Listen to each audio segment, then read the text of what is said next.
bihera muri Adepr Adepr se niyo turaza kuvuga ngo naho umuriro wongeye kwaka niyo turaza kuvuga ngo iki bo uyu uhora ucanye uhora ku gicaniro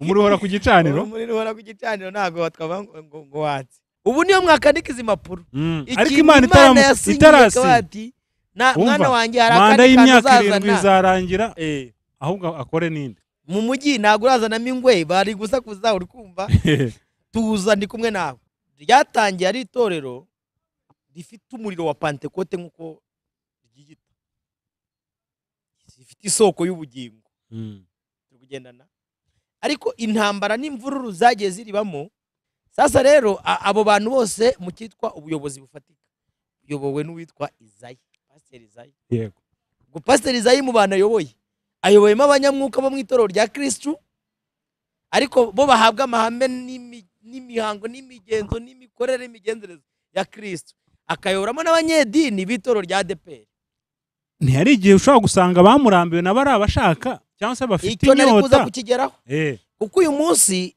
aya mabuye ari guterwa Pastor Isaie yego ariko afite assemblée générale bayoborana nayo bafite abo bayoborana nabo ntago ajya kwicara muri dove wenyine ngo afatiye imyanzuro muri kuvuga ngo yazanywe mu itorero mwanze ko Samuel abayobora Samuel baramwanze muvuga ko uyu munsi nyamara bavuga ati Samuel wacu Samuel wacu simwirwa muririmba ngo Samuel wanyu simwe mwamwirukaniye niyo mwamwirukanye turebere ahubwo twibaze ngo uyu munsi ko Isaie mushaka ko yegura bamwe mwakoze ibiganiro ko mwamuciye mufite ndubayobora ariko hari ubuhanuzi basi Imana yaraguciye iri kwimika Dawidi ari mu ishyamba ari kwitoza navuze ko nandi urivugira ubusa ku musozi tukwiye kureba umuntu uyobora Adepr akwiye kuba yujuje iziye criteria iziye ndangagaciro mu mutwe wanjye hazamo ibintu nka 4 cyangwa 5 ndavuga nabikuzi ko ibi bintu byashoboka dufitemo abagabo b'Imana hano mu gihugu nka 5 muzika tuvuge kuri Cleophas Barore wenda nzababwira nundi natekerejeho neza buri ushobora kwicara hano ukagira ngo ibibazo bya Adepr bimwe bituruka na hano mu gihugu gusa bituruka hanze uri kumva abaturage muri rusange Cleophas Barore baramuzi ni umuntu uzwi ahantu hose kabiri abanyedini baramuzi iki kintu nacyo kiba gikwiye kurebwa kuko nko muri vale dusubire muri vale nka Bibiliya itanga inshingano z'umwepiskopi ubundi umuntu ukwiye kuyobora Adepr akwiye kuba ari umuntu uri popular uzwi ibyo apana kuvuga ngo ari mu ishyamba ngo araje mu ishyamba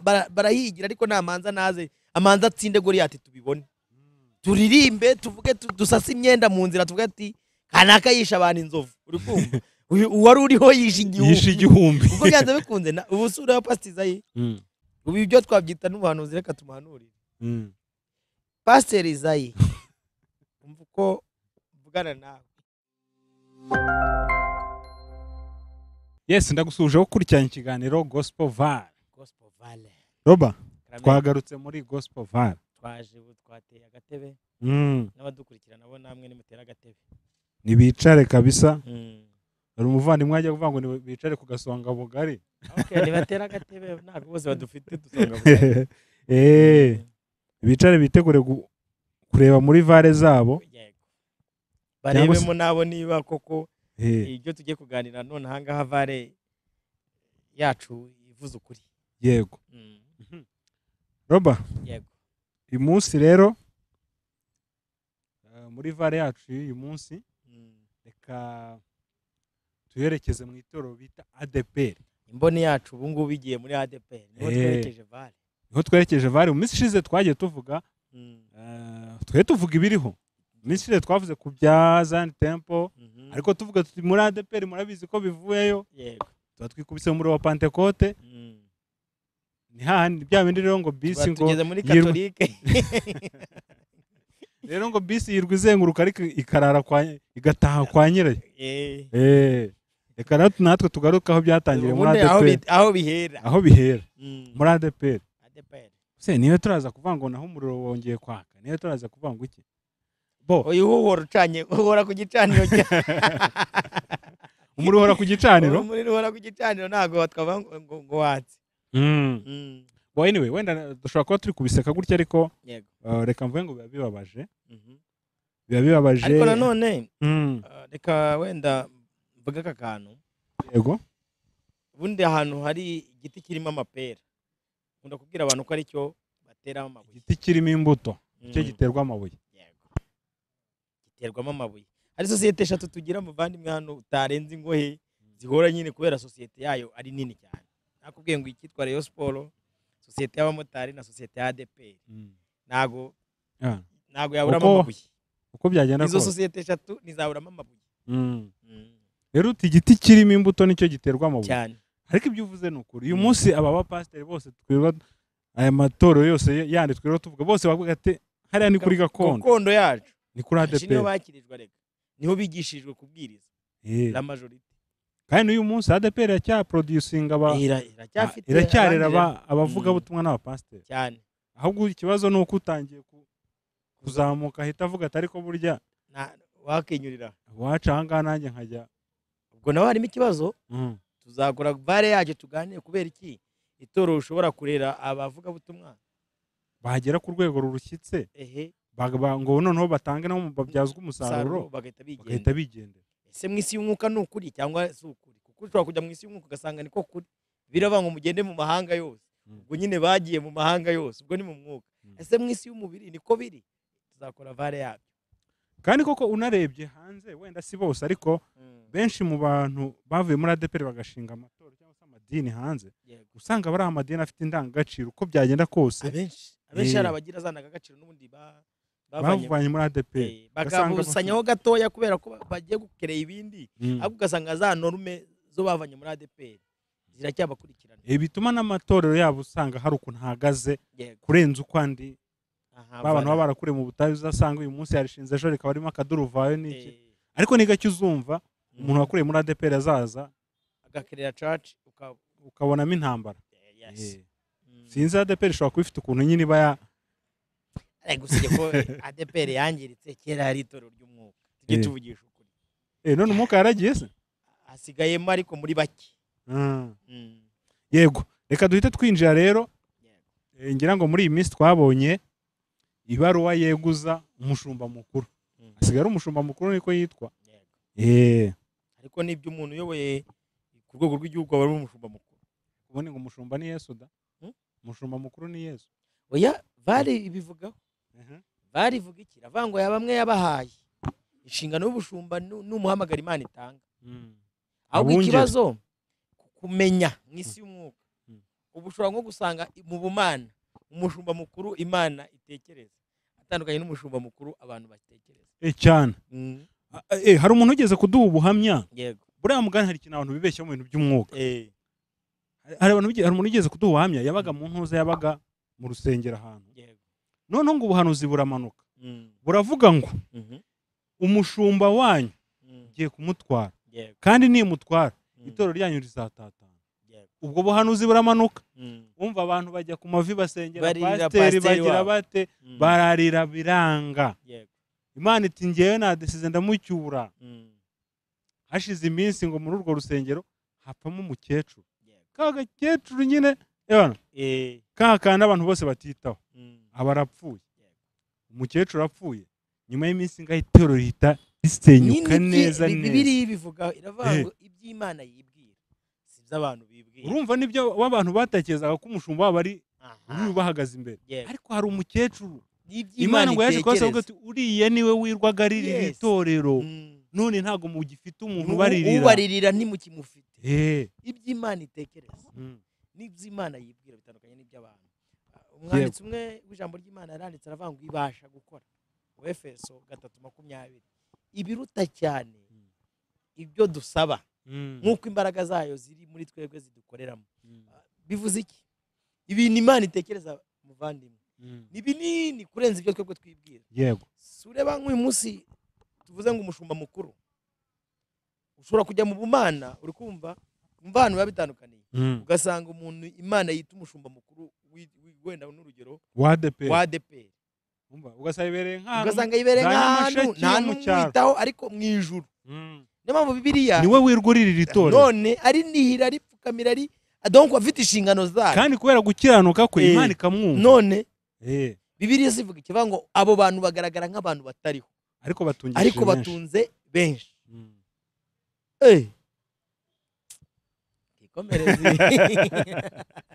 Bantu mufite amatora ahubwo mujye mwitonda. Mujye mwitonda buriya mushobora kuba mufite abantu babanihira umunsi ku munsi babaririra, kandi twabonye ko isengesho ry'umuntu w'Imana ngo riratumbagira rikajya ku Mana. Yego. Ngo Imana ikaryumva ikarisubiza. Ugasanga ari umuntu wirwaririra umushumba. Umushumba hari akajya harakigira igitangaza ntabe yanaha umwanya sha uwo muntu. Kandi ari umutungishije. Abantu mudukurikiye mu makorari mubamo dufite abantu banihira korari baziririra bahora bazitayo umunsi ku munsi, ariko babandi bameze gutya nibo mwashyize imbere. Yego.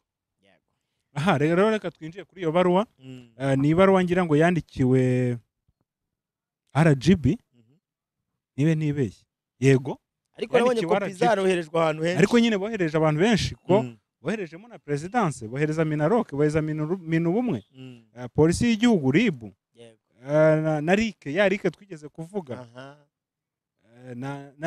Boherejemo na ngira ngo bohereje na FPR Inkotanyi. Yes. Ubwo sinzi impamvu bahisemo naho koherezayo. Reka turebe iyo baruwa. Yego. Nyakubahwa abanditse intuza iyi ngiyi ngiye gusoma ni y'abakristo b'Itorero ry'Intara y'Iburengerazuba. Yego. y'Iburengerazuba. Kuko nagiye mbona hari iz'amajyaruguru n'umujyi wa Kigali n'izindi, ariko ngiye gusoma ni y'Iburengerazuba. Yego. Impamvu gusaba kweguza Ndayizeye Isaie ku buyobozi bwa Adepr. Yego. Nyakubahwa tubandikiye ibaruwa tubasaba ko mwadufasha kubw'inyungu z'abakristo b'Itorero rya Adepr by'umwihariko no kubw'inyungu z'abanyarwanda muri rusange. Ndayizeye Isaie agakurwa ku buyobozi. Ako kantu gaca akarongo ndaza kukagarukaho. Kubw'inyungu z'abakristo b'Itorero rya Adepr no kubw'inyungu z'abanyarwanda muri rusange. Ndaza kukagarukaho. Ibyo turabisaba dushingiye ku byaha n'amakosa tumushinja bikomeje kumuranga, kandi bikaba binyuranye n'amahame y'itorero ryacu, ndetse bikaba binahabanye n'indangagaciro za ndi umunyarwanda. Ndi umunyarwanda ijemo akubwo nako tugashyireho urugero. Batanze hano ibintu 7.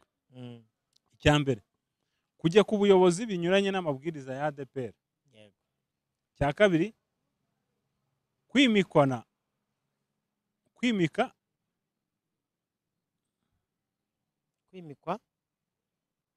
hano bashobora kuba baribeshyeho. Yego. Bashobora kuba banditse kwimikwa akaniyimika atari ko biteganyije. Ndabona bari shobora kuba baribeshyemo. Icya gatatu, kwirukana abapasiteri abavugabutumwa nta mpamvu.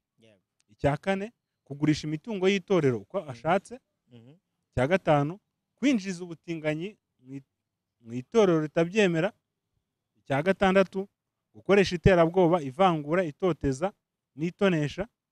Icya karindwi, gushora itorero mu manza kandi agahora atsindwa. Urugero, mu bantu barenga 900 bamureze, 2 bamaze gutsindira miliyoni 200. Yego. Ibyo ngibyo bivuga ko urutonde rw'abashyize umukono kuri iyi baruwa bari kumugereka. Urwo rutonde ntago twabijyamo. Yego. Abandi abamenyeshejwe niba ari abarimo presidence, polisi, RIB, Minubumwe, Minaroke. Abantu mudukurikiye mwicare hano mwumva ibintu mutumvisha ahandi, mwumva ibyo mutigeze mwumva. Yego. Impamvu mbivuze ni iyi, nakoresha uburyo bubiri.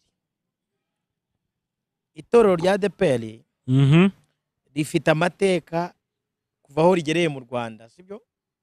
Manini, maremare, atangaje, ashimishije, ababaje.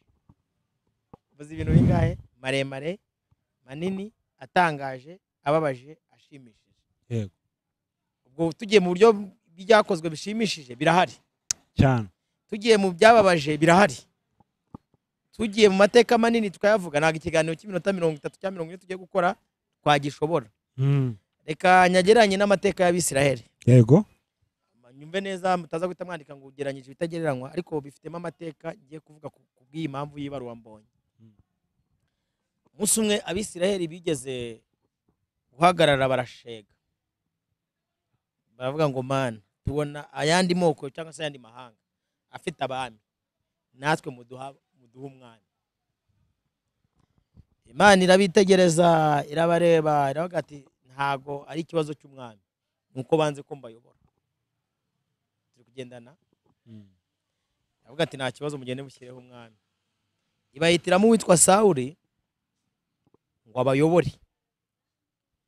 Ariko abahanga bavuga ko Sawuli mu buyobozi bwe igihe gitoya yayobowe yemewe n'Imana, ikindi gitoya Imana yaragize gute, yaramuciye.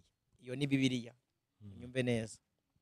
Hanyuma mu bumana nk'uko twavuze, Imana imenye ibitandukanye n'ibyo abantu batekereza. Yo mu mitekerereze yayo amarira amaze kuba menshi, iravuga ngo abisirayeli nabahubuye mwami. Ihitamo uwitwa Dawidi, ikoresha imvugo nziza y'umutomo ukomeye. Umwe mu bantu batewe umutomo ukomeye na Dawidi abamo, yaravuze ngo genda ujye kwa Isaie, ubwo ni Samweli ari gutuma. Yego, mwereke umuhungu mu bana ba Isaie ufite umutima umeze nk'uko ngize gute, shaka. Evo uburyo Imana yavuga mu bwari bwo bwose, ihagaze ikavuga ati Robert, ufite umutima mu Rwanda, ndaguhamiriza, ufite umutima umeze nk'uko shaka. Kugira ngo ni hari akantu kaba kiyongereyeho cyane, tureke n'Imana n'umwami avuze ati mu Rwanda hari umwana ufite umutima umeze nk'uko shaka. Iryo jambo ryonyine mukariheraho, akavuga ati yitwa kanaka. Nyeko ubwanjye najya ndutaba mwasuhuza bakanga gukaraba, sinzi ko nyuma umuntu perezida asuhuza akavuga ati ikiganza cyanjye ntago mwagikora, ntago ndarara ntakarabye uyu munsi. Uzi ifoto ya Bruce Melody ari kumuhobera na babwiza na Cleophas, bwiza ngo yari adakarabye, ati reka nimwankoraho. Ngo rero umuntu Imana ihamirije nuko bafite umutima umeze nk'uko ugize gute, shaka. Yego, ndagaruka ku itorero rya Adepr. Ryatangiye ari itorero rifite umuriro wa Pentecote nk'uko ryigita, rifite isoko y'ubugingo. Turi kugendana, ariko intambara n'imvururu zagiye ziribamo, muri ryo mo hagati habunzemo intare y'itorero. Umuyobozi waryo ni Kristo. Muri Adepr mo hagati habunzemo itorero, umuyobozi uriyobora ni Kristo. None ariko muri masse y'abantu miliyoni 2,981 abo ni abayoboke. Ubushakashatsi bw'itorero rya Adepr byagaragaje ko bafite muri mwaka 2023 mu nsengero zirenga 4,393 bafite habamo idini, hakabamo n'itorero.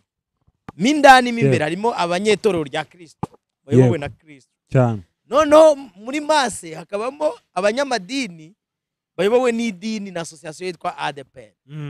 Sasa rero abo bantu bose mu cyitwa ubuyobozi bufatika uyobowe n'uwitwa Isaie, Pastor Isaie. Yego, ngo Pastor Isaie mu bantu ayoboyemo abanyamwuka bo mu itorero rya Kristo, ariko bo bahabwa amahame n'imihango n'imigenzo n'imikorere n'imigenzereze ya Kristo, akayoboramo n'abanyedini b'itorero rya Adepr cyane. Nyeka n'abanditsi izo mpapuro ni bamwe mu banyamuryango b'itorero rya Adepr, kandi akaba ayoboye abanyarwanda muri rusange. Miliyoni 2 ziri muri miliyoni 12 z'abanyarwanda. Ubwo ayoboye abanyarwanda, akayobora n'abakristo b'itorero rya Adepr, akaba ayoboyemo n'aka-PS gatoya k'itorero rya Kristo kuko ari we urireberera, ariko Isaie akaba ari urihagarariye mu mboni z'amaso afatika. Yesu ararireberera, ni nawe warihaye amahame avuga ngo nta marembo y'ikuzimu yazikuka, ariko mu buryo bw'inyama n'amaraso ni Pastor Isaie. Yes. Hanyuma rero uyu munsi abanyarwanda baciye umugani mwiza, baravuga ngo induru yose ivugiye ku musozi ibifite ikintu ivugiye, ntago ibivugira ubusa. Handuru ivugira umusa ku musozi, ibifite ikintu ivugiye. Niba uyu munsi abantu baterera iburengerazuba bakaza bakabangwegura, abandi bagaterera mu mujyi wa Kigali bakavangwegura, abandi mu majyaruguru, abandi bagaterera mu majyaruguru bategura, bivuze ngo imitima y'abo bantu bakurambiwe. Harimo ikibazo, niko kuri, harimo ikibazo. noneho no mu byo berekana. ariko roba uretse nanone aha hantu ese ntihari igihe ushobora gusanga bamurambiwe n'abari abashaka cyangwa se bafite icyo nari kuza inyota kukigeraho kuko uyu munsi aya mabuye ari guterwa Pastor Isaie yego ariko afite assemblée générale bayoborana nayo bafite abo bayoborana nabo ntago ajya kwicara muri dove wenyine ngo afatiye imyanzuro muri kuvuga ngo yazanywe mu itorero nuko ari umuyobozi abazwa inshingano ariko afite abantu bakorana inama bakicara bakavuga ati tujye kuburana n'aba bantu bakabatsinda izo miliyoni bari kuvuga ko nge simbihagaze hose na preve ifite yuko baburanye ariko ubwo bareze bafite impamvu banandikiye izi nzego zose ntago bazandikira badafite iki impamvu ubwo nukuvuga ngo donc ibyo bari kurega Pastor Isaie ni groupe ye yose ayoborana nayo ni komite ye ayoborana nayo buriya nta nubwo bakwiye kwandikira Pastor Isaie yegura bagakwiye kwandikira komite yose ikegura kuko uyu munsi ushobora no kweguza Pastor Isaie agahita asimburwa n'umwungirije n'ubundi nawe akaza akafata muri agenda twari dufite ariko buriya rega iyo babeguje umuyobozi burya n'abamwungirije ingoma yose iragenda yego hanyuma rero tugaruke tuvuge ngo ese uyu munsi ko abanyarwanda b'abakristo ba Adepr kuko niko banditse mu nyungu z'abanyarwanda b'abanyarwanda n'abakristo ba Adepr bashaka ko Pastor Isaie yegura mufite ndubayobora ninde mufite ubayobora mushaka kwimikana saho ngaho muri aba ngabo barimo kushaka umweguza harimo ufite ubushobozi bwo kuyobora itoro rya bo ntibaba bashaka kugira ngo no bajyeho nyine tubirebera muri angere twere tujye tuvugisha ukuri yego kuva ngewe namenya Adepr ngira ngo nta uravaho batamuteye amabuye batemera imikorere ubundi se bashakana mwanze ko Samuel abayobora Samuel baramwanze muvuga ko uyu munsi nyamara bavuga ati Samuel wacu simwirwa muririmba ngo Samuel wanyu simwe mwamwirukaniye niyo mwamwirukanye ariko uyu munsi birwa barimba ngo Samuel wacu umusaza yibereye aho ngaho umugabo witwa Kadafi wajya gupfa bwa nyuma yaravuga ati muzarira yarabahanuriye ubu bararira ejo ngo bashatse gushyiraho umuhungu we agati cyo mwakoreye data ndabizi rero turebere ahubwo twibaze ngo uyu munsi ko Isaie mushaka ko yegura bamwe mwakoze ibiganiro ko mwamuciye mufite ndubayobora ariko hari ubuhanuzi basi Imana yaraguciye iri kwimika Dawidi ari mu ishyamba ari kwitoza none tugeze ku mabaruwa Ahabu ari uruzabibu rwa Naboti amanitswe abanyarwanda ahubwo se Isaie buriya aracyasinzira ntago agisinzira arakomeye no kuri uyu mugabo reka tujye tuvugisha ukuri ariko ni niyo mpamvu ngewe nicaye hano nta nama nanga sindi mu buyobozi bwa Adepr ariko mbere y'uko umuyobozi uyobora itoro Adepr akwiye kuba hari condition cyangwa indangagaciro akwiye kuba afite zikomeye ku buryo amenya guhangana n'ibibazo Adepr ariko ngiye ikintu cyantangaje ni kimwe hari igihe wenda hari twajyaga tuvuga ibi byo kuri YouTube umuntu akaza agahanura ngo Isaie Imana yaramuciye n'iki ariko natangaje undi no kubona mu rusengero umuntu ahaguruka agahanura agahanura ko ngo Pastor Isaie Imana yaramuciye atunga n'urutoki Pastor bene uko byanteye ubwoba ni ikimenyetso cyo kigaragara ko aho hantu harimo ikibazo nyine gikomeye n'izi nzego bandikiye ntabwo zikwiye kubijenjekera zikwiye kujya kurebamo ko iki kibazo bakareba neza iyo ufite urumva iyo byageze mu gihe abantu baza kubihanura mu rusengero ntabwo nzi nibwo buhanuzi buturutse ku Mana cyangwa n'iki ahubwo ni kuko ni evangelist ari ukuntu ntabwo urabaho kera ababyeyi bacu bajyaga badukubita tugakubitwa tuzize ba data uri kumva uko ari amakosa yacu sibyo ubwo papa akagenda agatongana na mama iyo ngiyo ni urugero ntanze ubundi mama akaza kukwihumurira bamara gushwana mama akabati muri byasiko mwe ugakubita kuko adafite ubushobozi bwo gukubita papa agahita aza gukubita umwana cyangwa umwarimu mu ishuri twiga primaire akava mu rugo ashwanye n'umugabo we ashwanye n'umugore we yatugeraho inkona agatangira kuziduhata urukumva mu rwego rwo kugira ngo nibura aruhure umutima n'aba bantu rero hari n'igihe bino bintu biba bitavuye no ku Mana sibyo uzije ko Imana nakubwiye ko hari ibintu bimanura Imana ariko se Roba wenda tuzanabikoreye ikiganiro ubundi bw'Imana yaguha bari abahanuzi Imana ntago igira ukuntu ivuga ku buryo mwibanga koko ku buryo ijya kuguteza nyine isi ni bya yose. bindi biba byarenze abantu mu rwego rwo kugira ngo banabone protection bakabyitirira Imana, ariko akenshi aba ari ibitekerezo biri muri abo bantu. Kuko hari igihe Imana ifite Imana se mu bumana bwayo, ko hari igihe umuntu ashobora kuzana amarangamutima akagira ngo ni ubuhanuzi, ariko Imana ishaka gukora umurimo wayo. si uko duhinyuye kuri umuhanuzi, Yego, ariko burya bibaho hari igihe umuntu ashobora guhanura ariko akageraho agafatwa n'amarangamutima. Anyway, aho ngaho reka tunahareke, ntago byari byacu, wenda tuzabikaho ikiganiro. Ahubwo uyu munsi reka twibaze, nyuma y'izo nkuru y'ayo mabaruwa n'iki, haje indi nkuru y'uko bati umuntu bita Cleophas Barore akwiye kwicara kuri iriya ntebe. Cleophas Barore tumye mutekereza nta mutekerezagaho. Cleophas Barore atakwiye gusimbura uriya mugabo, kandi niwe ubishoboye. ari inkuru cyangwa amatitiri umuntu ashobora gusoma agahita avuga ati ibi bintu mu bisibi. Nkasa Ashimwe, uramuzi? Umuyobozi wa RBA. Icyo kibazo mbaje hagati ibyo bintu mu bisubizaho mu bikuye, sibyo? Wese kubera iki? Kuko numwe mu ba patina mu bakozi mbega bakozi ba RBA ashobora kumva iyo nkuru akarata ryanya akabati uyu muntu ashaka kuducika koko, ndakuraho undi, ndakuraho umusimbura. muvuzeho mutekerezaho ko nawe wise umugirira icyizere se. Rega tuganire, sibyo? Nawe mukanya nari nkubwiye ngo aba bantu bandikiwe niba nasuzuma bagasanga koko harimo iki kibazo cyangwa nibi bari kuvuga, situke hari nk'icyabaye mu mboni z'abantu cyose, iki kintu cy'ubutinganyi cyabaye officiel ntago ari ikintu cyo guhisha, sibyo?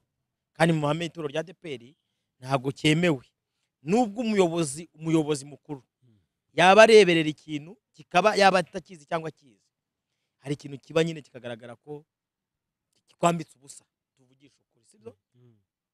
Tubihishire twange kubivuga. Uri kumva kira gikorwa cyabaye Nyarugenge gifite isanira n'ubutinganyi, bivuga ko hari amakosa yakoze yagomba kwirengera. Yes, yabaye atabizi cyangwa sabizi nk'umuyobozi responsable. Ubu twicaye hano nitwe turi hosting ikiganiro cyitwa Gospel Valley. Ama mistake yakorwa muri Gospel Valley ntago yabazwa mu editor wacu, mbere na mbere abazwa twebwe twagize gute twayakoze, sibyo? Rero natwe niba ari kosa ribaye riri officiel, ntago ndajya kuribaza pastor ushinzwe wenda n'urugero paruwasi ya Kabuga cyangwa se ushinzwe Nyarugenge, ndaza kureba ku mushumba mukuru situko yaranahari. Rero nari mvuze ni bazaturebere niba bashimye ko manda yirangira cyangwa se bakamukuraho, birashoboka. Navuze ko nandi urivugira ubusa ku musozi. Tukwiye kureba umuntu uyobora Adepr akwiye kuba yujuje iziye criteria, iziye ndangagaciro. Impamvu ntekereje cyane uvuze kuri Cleophas Barore, mu mutwe wanjye hazamo ibintu nka 4 cyangwa 5. Ndavuga nawe kuzi ko ibi bintu byashoboka. Dufitemo abagabo b'Imana hano mu gihugu nka 5. Muzika tuvuge kuri Cleophas Barore, wenda nzababwira n'undi natekerejeho neza, ni wisuza mu mutwe wanjye ukimumbaza, ushobora guhitoro Adepr bakariyobora kabisa. Reka nkwe urugero rwa hafi. Uzi ko kimwe mu bintu ushobora kuba byaragoye Pastor Isaie atari uko atari umuyobozi comtel, management ya popularity ishobora kuba yaramugoye. Ariko ujya ngo kumanaginga miliyoni hafi 3 yango zizi mu mutwe wabo ko ari we muyobozi wabo, udafite imbaraga zivuye mu ijuru n'imbaraga zo kumenya kujera abo bantu, biragoye. Impamvu mvuze Cleophas Barore,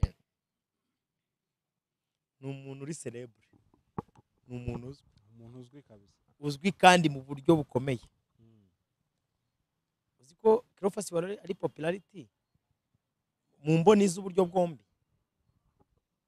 Diaspora iramuzi, kugenda na buri ushobora kwicara hano ukagira ngo ibibazo bya Adepr bimwe bituruka na hano mu gihugu gusa, hari bituruka hanze. Uri kumva abaturage muri rusange Cleophas Barore baramuzi, ni umuntu uzwi ahantu hose. Kabiri abanyedini baramuzi, kugendana. Iyo ubwiye abantu ngo twahawe umuyobozi n'ubundi dusanzwe tuzi, bamurebera muri ibyo basanzwe bamuzimo. Yego. Icyo ndumva rwose abo babitekereje nabo ntago nabatera amabuye uyu mugabo. Iyo ntago wajya kure yawo yamenya uko ajera popularity. Kabiri ni umuntu ufite experience mu itangazamakuru, ubwo umuntu bwo kurinda popularity ye abufitiye ubushobozi, sibyo? Uyu mugabo ni umugabo uzwi. Uvuga turi yaba ku ruhande rw'abaturage ni umuntu ngira ngo Cleophas Barore kabisa uyu munsi niyo wajya mu cyaro cya Herara abandi ukavuga uti Cleophas Barore bavuga ati ni umugabo uzwi. Kandi iyo winjiye muri Adepr nabo bavuga ati Pastor Cleophas Barore rwose turamuzi. Tureke aho ngaho no muri leta ni umugabo uzwi cyane. Wari uvuze uti muri RBA uyu munsi bumvisha ngaragiye bashobora kubura umusimbura kabisa. Bagushaka umusimbura bakabona yego bamubona, ariko bamubona kuko nta muntu kamara ubaho, ariko uza akubaka ibintu umuntu yubatse mu myaka 20 bakabishima. Abagoye, sibyo? Kandi ikindi nanone Cleophas Barore bivuga ko ari inyangamugayo. Cya kabiri wari watuwe kutubwira ibintu nka 4 cyangwa 5 nari mutekerejemo. Abantu babana na Cleophas Barore bavuga ko ari inyangamugayo. Bega ubwo yaba mu itorero n'ubundi nkuko twawabivugaga. Avuga ati wemera ko umuntu ashobora kubazwi nkuko twabibonye hejuru, ariko atari inyangamugayo cyane bibaho. Abaselebre wese ubu ngubu nitiye twirwa tubona abantu bibirangire birwa muri za gereza bafasha abana ku ngufu, barwanye mu mihanda. Kandi ari ibyamamare abantu bazo. Ni nacyo navuze, kujera popularity yawe no kumenya uko ujera iyo popularity n'ubu bunyangamugayo nabwo bubamo. Kandi duhamye neza nka Cleophas Barore ahantu yagiye anyura, ubona ko mu mboni zacu n'abandi bantu badukurikiye n'ababana nawe munatwarike muri commentaire babahari. Ariko Cleophas Barore nanjye ndumva wenda ntago umunsi cyane kuko ntigeze anyoboraho, ariko ndibuka ngewe ubwo yari Remera ku mudugudu wa international, sinzi niba ari hakiri, ariko nziko yabaga ku mudugudu wa international, ariko ari nawe ushinzwe abanyeshuri bo muri Kiye. Kigenze ko abanyeshuri bamwiyumvagamo cyane. Ahantu muzi gutya bisanzwe nk'umuntu tuba muri field imwe, nigeze guhura nawe ahantu buriya iyo abantu bari guhamiriza umuntu donc kwitwa ati byanze bikunze umuntu bafite impamvu bamuhamiriza. Hari umuhungu w'ishitangiye witwa Cleophas yigeze gukoresha ubukwe, tujya mu bukwe bwe na Cleophas Barore nawe aburimo.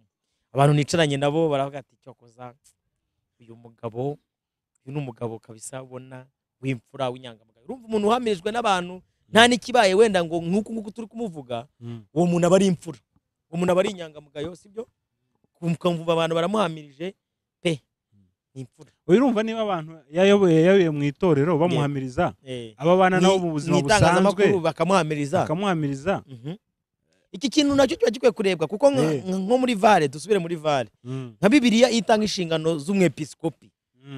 Irabangwa aba ari umugabo w'umugore umwe, turi kugendana, abazi kwita kubo mu rugo rwe, abazi inyangamugayo. Ubwo rero niba turi kureba mu mboni zacu tugomba kureba si uyu muntu ni inyangamugayo. Sinzi niba uri kunyumva neza. Uyu munsi ushobora gufata umuntu runaka ngo nayobora itoro wa Adepr, wenda akaba afite cya kindi twabonye cyo kubazwi, sibyo? Ariko akaba wajya kure ugasanga ubunyangamugayo bwe burakemangwa. Ari gushora imanza mu bantu kugira ngo wenda babone deal ziyishe nyuma y'izo manza. Ariko umuntu ashobora kuza akaburana n'ikigo akavuga ati ikigo ibi nibi bakashikereye ibintu, uyu munsi izo miliyoni 200 zikajya mu mifuka y'abantu bangahe, kandi neza umuntu watsinzwe mu rubanza bamuhindura yi. Ni ibintu biri mu nyandiko bibiri clear. Ibyo rero babisaba ko haba wa muntu ufite zanaga agaciro z'iki z'ubunyangamugayo. Yego. Buriya ubunyangamugayo uziko butandukanye n'ikizerevo. Biratandukanye cyane. Umuntu ashobora kuba ari inyangamugayo abantu ntibamwizere cyane, kandi ari inyangamugayo, ari imfura pe y'Imana ni Rwanda. None se Roba ni bya bintu reka bajya bavuga ngo nta mukiro ubyina nabi. None se reka nguhe nk'urugero, ntuzi ko nko muri quartier mo mutuye ugasanga umugabo ni umukire, akaba hari abasaza hariya uziba inyangamugayo bashobora gutanga ibitekerezo bizima, ariko nta muntu ushobora kubaha ijambo. Ariko wa mukire yaza akavuga ibintu mugakoma amashyi, kabicuranganura mugakoma amashyi, ariko wajya kwanariza ibintu yavuze haze yatubwiye iki, kandi mwakomye amashyi. Dufite umugabo uri aho ngaho umukene ariko muzika sho agira ateye ibitekerezo ijambo mwapfa kuri muhari akabakubita igitekerezo Eh. muzagendera imyaka Cyane. yose rero urumva ko ubunyangamugayo butandukanye n'icyizere kandi nabitekereje nabati kamanze ndebe ubundi umuntu ukwiye kuyobora Adepr akwiye kuba ari umuntu uri popira uzwi ibyo apana kuvuga ngo ari mu ishyamba ngo araje mu ishyamba barahigira ariko namanza naze amanza atsinde Goliyati tubibone turirimbe tuvuge dusase imyenda mu nzira tuvuge ati kanaka yisha abantu inzovu uri kumva uwari uriho yisha igihumbi ubwo byanze bikunze ubusura ya Pastor Isaie ushobora kumushinza ngo n'urugero ibyo byaha byose ukurikirana ariko buriya yaba ari abantu banditse iretere ari abahanga bari kwandika n'ibyo yakoze byiza ati yakoze ibi ngibi dushingiye ku buyobozi nubwo yishyizeho nk'uko bari kubivuga ariko hari kujyaho yakoze ibintu ibi n'ibi byiza turi kugendana ariko dushingiye ku bibi yakoze dushyize ku munzani dusanga mukwiye kumudukuriraho kuko ibi biruta ibyiza aha voilà kuko ntago Pastor Isaie yakoze ari amakosa gusa harimo ibintu byiza yakoze cyane sibyo buriya ubwo yaza ko ari nge wanditse nari gushyiramo iki gika cy'ibyiza yakoze kugira ngo abantu batagira ngo amaze imyaka yose nta kintu akora ibibi gusa kandi hari ibyiza yakoze uyu munsi kubajyanye na Adepr igihagaze hari uwaza akayisenya burundu hari uwaza akayihirika neza mukajya mushaka kwegura mugake akavuga ati ntago icyitwa Adepr iyi association ni yanjye uri kumva icyambere Bihinduye izina kuko iyo projet yigeze kuzamo yigeze kuzamo muri Adepr kandi gusa bishyizemo imbaraga ntibyakunda byabo ntikize se umuyobozi sugusinya akavuga ati uyu munsi itoro tugise EPR Eglise Pentecoste au Rwanda nusu uburenganzira bwe se umuyobozi agasinya si ufite kashe Nzokereteri wese kuza akavuga ati wandike ibaruwa tujyane muri Adepr none se aba bari kwandika impapuro nta uburenganzira bafite bwo kuyobora itoro uyu munsi niwe riri mu biganza sinzi niba uri kunyumva neza reka nigarukire ku cyizere Cleophas Barore ntago ndi mu mutima w'Imana ngo uvuge ngo yizewe n'Imana n'abantu ariko reka njye ku bantu uyu mugabo afitiwe icyizere kugera ku rwego n'umukuru w'igihugu amwizera impamvu mbivuze ngo amwizera ni iyi umuntu ushobora guhostinga His Excellency rimwe kabiri gatatu mu biganiro reka meraho ngaho ati turakira nyakubahwa perezida wa repubulika akicara kuri iyi ntebe akicara nawe kuri iyi ngiyi inzozi z'abanyamakuru hafi ya bose mw'isi kuko si mu Rwanda buriya n'abari i Burayi kugira ngo ugere ku rwego wakire niba uri mu Bufaransa wakire Macron mwicarane icyo ni icyizere cyane turi kugendana kandi icyizere gikomeye ubwo bivuze ngo unayoboye n'umuryango nka association nka Adepr ushobora guhura n'ikibazo nibura ntago umuntu mwicaranye nyuma ya kamera mushobora kuganira cyangwa se akagira ibintu muvuganaho n'urugero waya tujye tuvugisha ukuri yose tuzi uko ntuzazikora ntago uyu munsi RBN niwe yavuze ngo dufite ikiganiro na nyakubahwa perezida wa repubulika ntago uyu munsi perezida aza mu kiganiro ngo ashiduke yicaranye na Cleophas nibibaho hari inzira biba byanyuzemo ikigo gifite abanyamakuru bakavuga bati kabisa ahubwo hari n'abahabwa konje uwo munsi sinzi niba uri kunyumva neza uyu munsi turakira umukuru w'igihugu muze kugenda mwiruhukire mu miryango yanyu n'abanyu uri kumva ariko bwana nyakubahwa Pastor Cleophas Barore uraza kutuyoborera ikiganiro bigaca muri protokole ya presidence bakavivura bati kabisa uyu nguyu nta kibazo uyu ni sawa ndacyari ku cyizere kuba protokole ya presidence yemereka bati nta kibazo uwo nta kibazo turamwemeye ubwo ni icyizere kabiri abo agiye kubariza kwicara kuko buriya Cleophas Barore niba yicaye muri ntebe aba yicaye mu mwanya w'abanyarwanda Robert yambaye Evode anambaye umuntu wese ufite identity y'ubunyarwanda kugenda ubwo nuko angaraza kubariza abanyarwanda kuba tumwizereramo arashobora kwandika muri commentaire abantu bose siko bumva ibintu kimwe akabata ibyo ni ibyawe sha nyine ni ibyanjye ufite ibyawe niba ufite kamera subivuge ariko la majorité compte nkuko dukunda kubibona akamwizereramo akakubariza ugasanga ibyo yatubarije akabona abaturage bagize gutya tubibonera he ku mbuga nkoranyambaga niba yabajije bika streaminga kuri YouTube channel, commentaire turazibona. Hari n'ushobora kumustinga ati wibarije. Ibijya bibaho se? Wibarije. Hari wajyaga mubaza, hari ugeze kumubaza ubona abantu batangiye wowe uvuga ngo ngewe ko ari wowe uhagarariye abanyarwanda n'urugero ndacyari ku cyizere. Cyizere ni ikintu gikomeye. Tugaruke ubwo tuvuze wenda ku buryo bw'abaturage no ku buryo bwa leta, tugaruke no mu itorero. Ese itorero ryo kuko leta ishobora kukugira icyizere, itorero ntiri kugirira icyizere, sibyo? Ese itorero ryo rimufitiye icyizere? Reka mvuge ngo yego. Kuba uyu munsi ari pasiteri nacyo ni icyizere. Izina pasiteri egari icyizere. Ubwo nukuvuga ngo na Isaie turi kuvuga uyu munsi yagasimbuye nawe aramwizera. Impamvu amwizera nuko mubo yakuyemo atamukuyeho. Sinzi muri nyumva ikiyo biti icyizere ni nyitinzaho cyane kuko kiri mu bintu bishobora kubakirwa abantu bakareba utuyoboye ninde. Niyo mwajya kurega ku Mana ko atari ku Mana tumureze twari twamugiriye icyizere.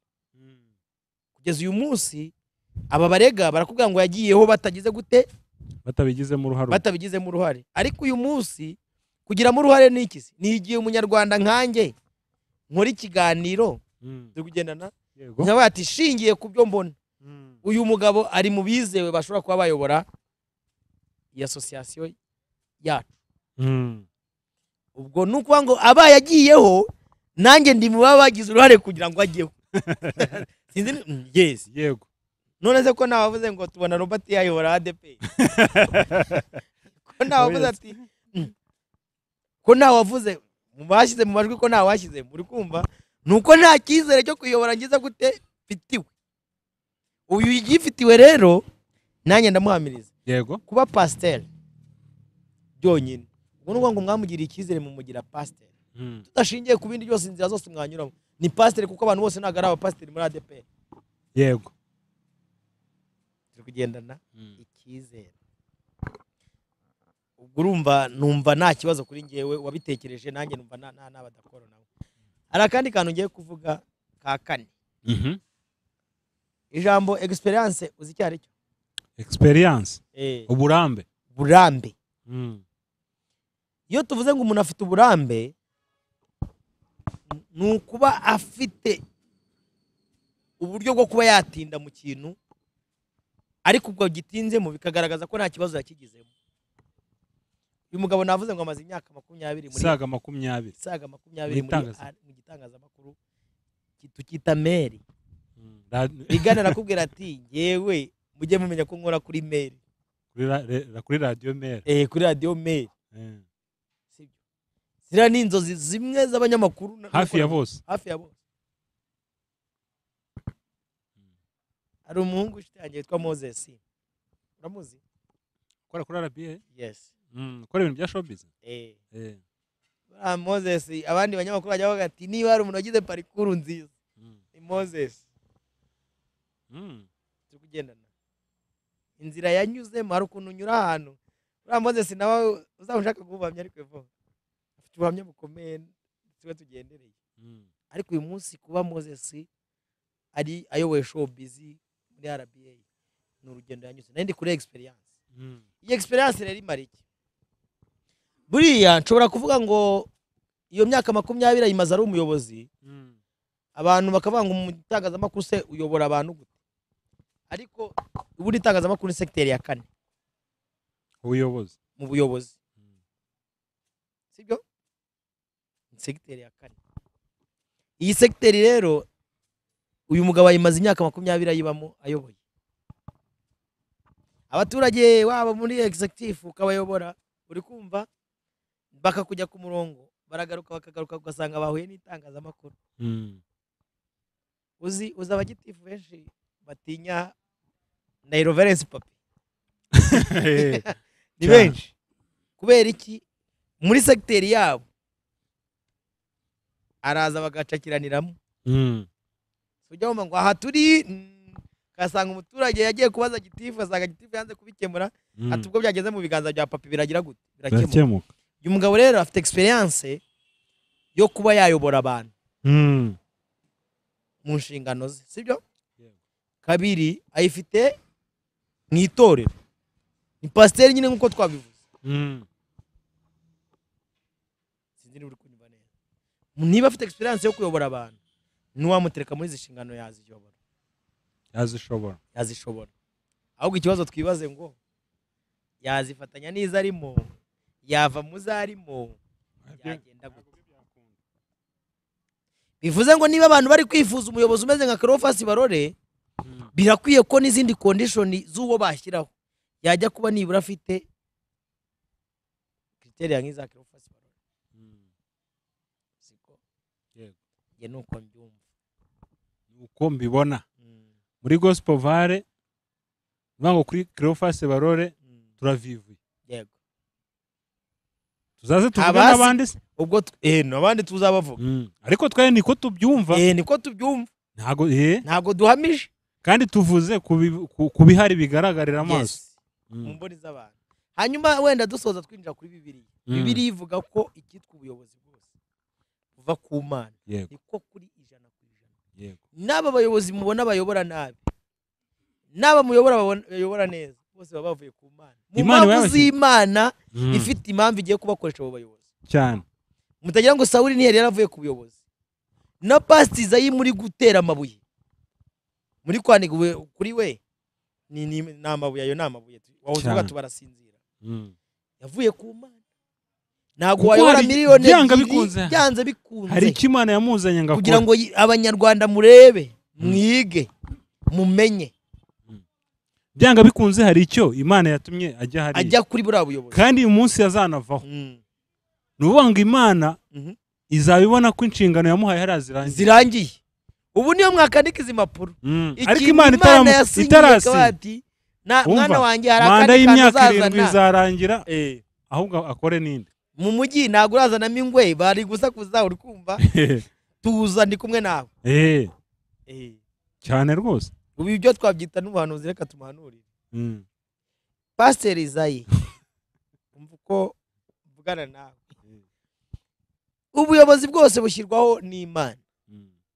Iminsi Imana yakugeneye yo kuyobora itorero Adepr nishira atavuzemo n'umwe, tuzabona weguye wavuyeho, kandi Imana izabikora mu bumana bwayo cyane. Komeza ukore iki Imana yaguhamagariye. Ujya kuvuka mu nda ya mama wawe, Imana yari ifite impamvu ugize gute uvutse. Ujya kuyobora itorero Adepr, Imana yari ifite impamvu ugize gute uriyoboye.